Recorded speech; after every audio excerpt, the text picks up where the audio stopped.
For our project, we decided to do ray tracing on DCP. So I guess the first thing, what is ray tracing? So it's an algorithm for producing realistic graphics. Generally, like if you've seen it in video games, it produces much more realistic lighting or much more realistic reflections and shadows and things like that. So that's kind of the main purpose of it. In our case, it produces some cool reflections and shadows. So this is mostly done through a series of vector-based calculations. So as the term ray would imply, you have rays that are hitting different parts of the world. So it's intersecting with spheres and the lights and all that type of thing.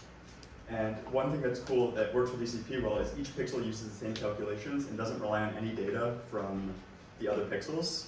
So I'm sure you can imagine how that can be parallelized. And the only thing that we really need is a program, the only thing the program needs is an input file which tells us where the spheres are, where the light source is, and that type of thing, and a 2D canvas which we can draw to. And the math is basically just going to be calculating the RGB value for each individual pixel. So just a high-level overview of the calculations.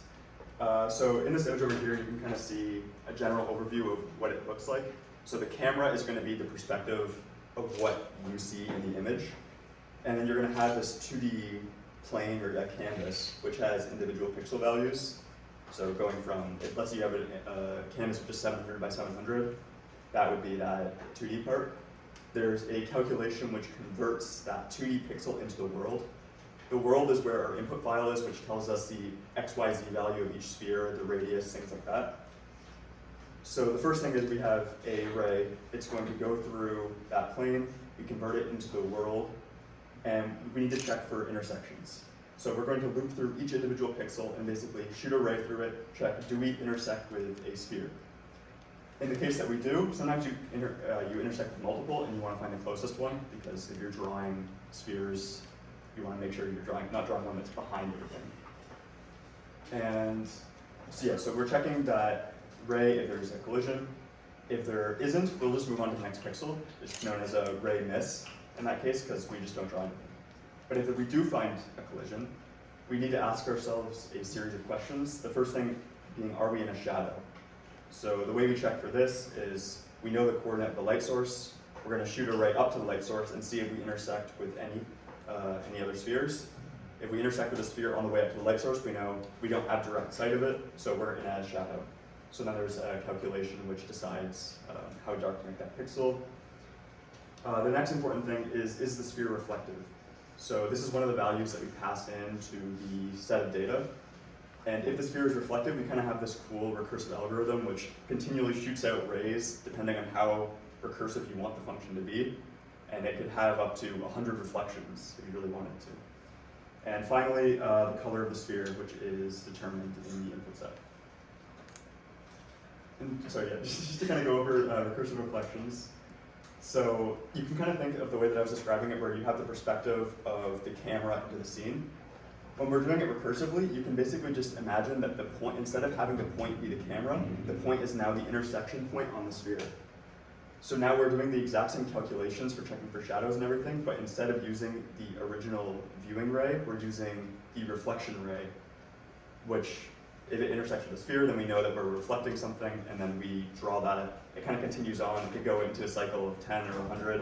It pretty much goes as far as either we hit the maximum recursion limit, which we set in the program, or we miss a sphere and we know to kind of go back down the recursion stack and calculate the pixel value.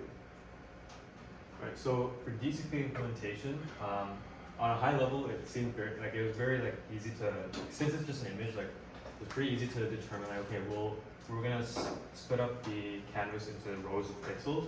So the way we did it is so each slice gets assigned a number of rows of pixels to do the computation on, and then the input set is an array of ranges for the height. So as you can see here, it's basically we're splitting up the height for each worker, and we determine the number of workers in the program.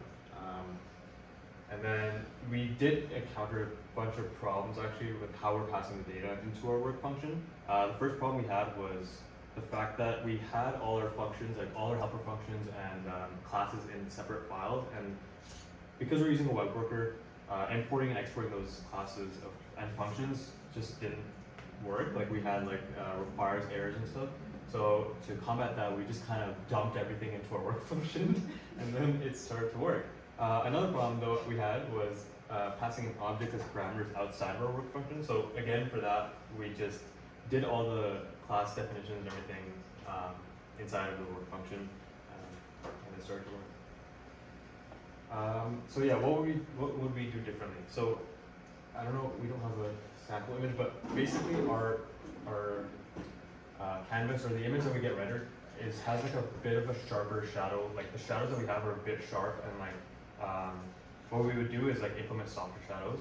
Another thing is Tetraspheres. So the textures of the spheres will determine like different reflections, and also the translucent spheres and the ability to calculate refraction rate. So that basically means like if we have like something like, obviously you've never seen this, but like a glass sphere where like the top of the sphere basically kind of, I guess it like inverts the reflection. Yeah. So it's just a slightly different calculation than doing reflection.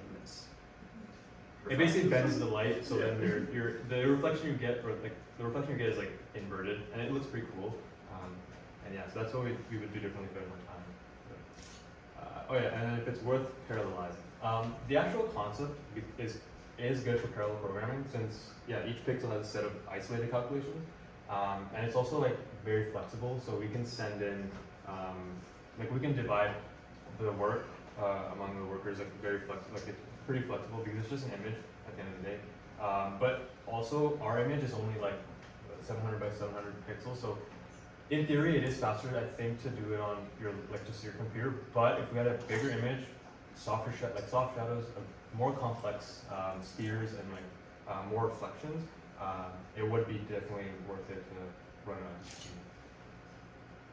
And also kind of what I was finding today is I was trying to run it locally on my laptop, and DCP actually was faster. Yeah, actually. So I think it kind of depends on which computer you're using. I know my computer at home is way faster, but it's much better than this laptop with like an i3 processor.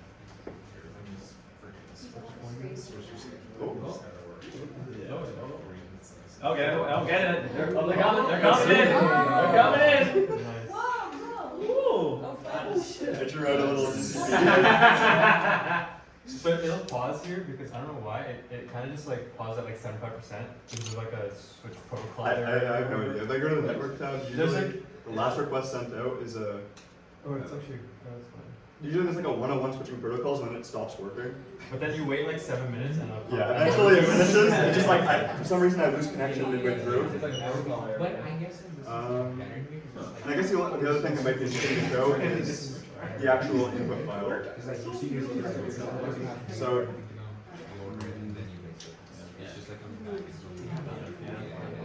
this is what the input file looks like when we're passing it in. So these are the X, Y, Z values, the radius. These are just for lighting, so it's specular, ambient, and diffuse lighting, which does something. And this is the reflection. Yeah, that's the level reflection per sphere. Very cool. Yeah. Awesome, guys.